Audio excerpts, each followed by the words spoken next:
भन्नुहुन्छ कि तपाईँको सर 12,000 फलोवर्स छ अहिले त पैसा आउनु थाल्यो होला होइन ड्याङ्की ड्याङ भन्छन्। आउँछ किन आउँदैन? साथीहरूले दिएको फलोवर्सको के अरे रोजको गिफ्टको स्टारको पैसा आउँछ 1 सेन्ट 2 सेन्ट 3 सेन्ट आउँछ। बुझ्नुभयो नि? किन? मैले गल्ती गरेको छु नि त, गल्तीको भोग त भोग्नुपर्छ।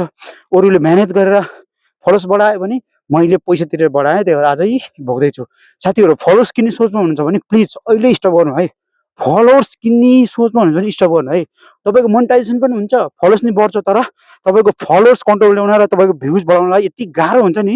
तपाईँको पहिला 1500-2000 भ्युज आउँथ्यो भने तपाईँले फलोवर्स किनेपछि तपाईँकोमा मोनेटाइजेसन गर्नुभयो, फलोवर्स किन्यो भने तपाईँकोमा 200 भ्युज नै आउँदैन। पहिला मेरो हेर्नु त गएर मेरो 11-12 हजार भ्युज आउँथ्यो पहिला भिडियोमा होइन, जस्तो म्याक्सिमम मिनिमममा पनि 3000-4000 भ्युज आउँथ्यो। अहिले हेर्नु मेरो यति कन्ट्रोल गर्दा पनि, यति भिडियो बनाउँदा पनि यति गाह्रो भइरह्यो नि, 700-800 भ्युज आउन गाह्रो हुन्छ साथीहरू।